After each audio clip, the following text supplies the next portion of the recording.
السلام علیکم ورحمۃ اللہ وبرکاتہ۔ بسم اللہ والصلاة والسلام علی رسول اللہ، اما بعد۔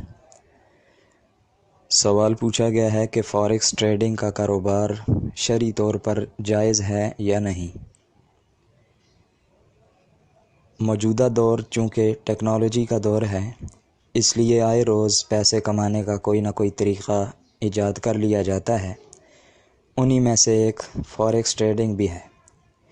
فاریکس ٹریڈنگ سونا، چاندی اور کرنسی کی آن لائن تجارت کو کہتے ہیں، اور تجارت کا یہ طریقہ آج کل بہت رواج پا چکا ہے۔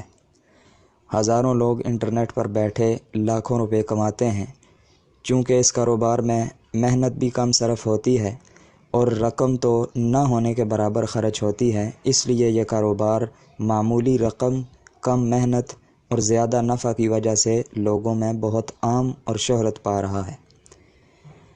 جواب سے قبل یہ بات جان لینا ضروری ہے کہ فاریکس ٹریڈنگ میں آدمی بلا واسطہ خود خریداری نہیں کر سکتا، بلکہ کمپنی بروکر کا واسطہ ضروری ہے۔ لہٰذا اس کاروبار میں خرید و فروخت کے تمام مراحل بروکر کمپنی کے واسطے سے ہی پایہ تکمیل کو پہنچتے ہیں۔ یہ کمپنی بروکر کا کام انجام دیتی ہے اور ہر خرید و فروخت پر $50 یا $60 کمیشن لیتی ہے۔ خریدار کو خواہ نفع ہو یا نقصان، کمپنی کے طے شدہ کمیشن کا اس سے کوئی تعلق نہیں ہوتا۔ اس کے علاوہ اس کاروبار میں صرف 10% رقم بروکر کمپنی کو ادا کرنا ضروری ہوتا ہے، باقی 90% قیمت ادا کرنا ضروری نہیں، اور نہ ہی بروکر کمپنی کی طرف سے اس کا مطالبہ کیا جاتا ہے۔ مثال کے طور پر ایک شخص $10,000 بروکر کمپنی کو جمع کروا کر اپنا اکاؤنٹ اس کمپنی کے پاس کھول لیتا ہے تو اس کو $1,00,000 کی خریداری کی اجازت ہوگی۔ اسی طرح آدمی $20,000 جمع کروانے کی صورت میں $2,00,000 کی خریداری کر سکتا ہے۔ جہاں تک فاریکس ٹریڈنگ کے کاروبار کی شرعی حیثیت کے متعلق سوال پوچھا گیا ہے تو یہ کاروبار کئی وجوہات کی بنا پر جائز نہیں ہے۔ سب سے پہلی وجہ تو یہ ہے کہ مروجہ فاریکس ٹریڈنگ میں بیشتر خرید و فروخت نقد کی بجائے مارجن پر ہوتی ہے، یعنی اس میں جب کوئی شخص بروکر کمپنی کے پاس اپنا اکاؤنٹ کھلوا لیتا ہے تو بروکر کمپنی کی طرف سے اس کو یہ سہولت دی جاتی ہے کہ وہ اس مارکیٹ میں سے کوئی بھی چیز یا کرنسی وغیرہ خریدنے پر اس کا فقط 10% ادا کر کے کاروبار کر سکتا ہے۔ اس طرح آدمی بروکر کمپنی کو کچھ رقم ادا کرنے کے بعد بغیر کسی چیز کی حقیقی خرید و فروخت کے کروڑوں کا کاروبار کر سکتا ہے، اور اس طرح مارجن پر خرید و فروخت کرنا جائز نہیں ہے۔ دوسری قباحت کہ حقیقی خرید و فروخت نہ ہونے کی بنا پر اکثر صورتوں میں بیع الدین بالدین، یعنی ادھار کی بیع ادھار کے ساتھ ہوتی ہے۔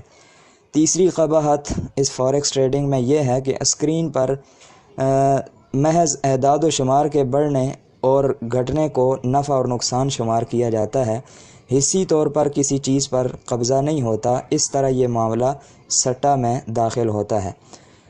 چوتھی قباحت یہ ہے کہ فاریکس میں حقیقی روپوں پر بھی معاملہ کیا گیا ہو تو بھی فوراً بیچنے کی صورت میں بیع قبل القبض، یعنی قبضہ سے پہلے بیچنا ہے، جس سے شریعت میں منع کیا گیا ہے۔ پانچویں قباحت کہ اس کے علاوہ فاریکس کے کاروبار میں فارورڈ اور آپشن کے سودے بھی ہوتے ہیں جو کہ شرعی لحاظ سے جائز نہیں ہیں۔ اور اس میں ایک اور سب سے بڑی خرابی یہ ہے کہ اس میں سود کی آمیزش شامل ہوتی ہے۔ مثلا ایک شخص $1,000 کے بدلے جو 1,00,000 کی قوت خرید حاصل کرتا ہے، وہ سود کے زمرے میں آئے گا۔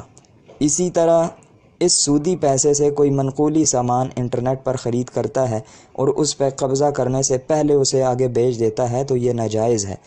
اسی طرح کمپنی کا ہر تجارت پہ طے شدہ منافع لینا، خواہ تجارت میں نفع ہو یا نقصان ہو، یہ بھی جائز نہیں ہے۔ المختصر یہ کہ فاریکس ٹریڈنگ کا کاروبار کئی ایک خرابیوں کا مجموعہ ہونے کی وجہ سے ناجائز ہے، لہٰذا ایسے کاروبار سے انسان کو چاہیے کہ وہ اپنے آپ کو بچائے۔ اللہ رب العزت سے دعا ہے کہ وہ ہمیں حلال رزق کمانے اور حرام سے بچنے کی توفیق عطا فرمائے۔ ھذا ما عندی واللہ اعلم بالصواب، والسلام علیکم ورحمۃ اللہ وبرکاتہ۔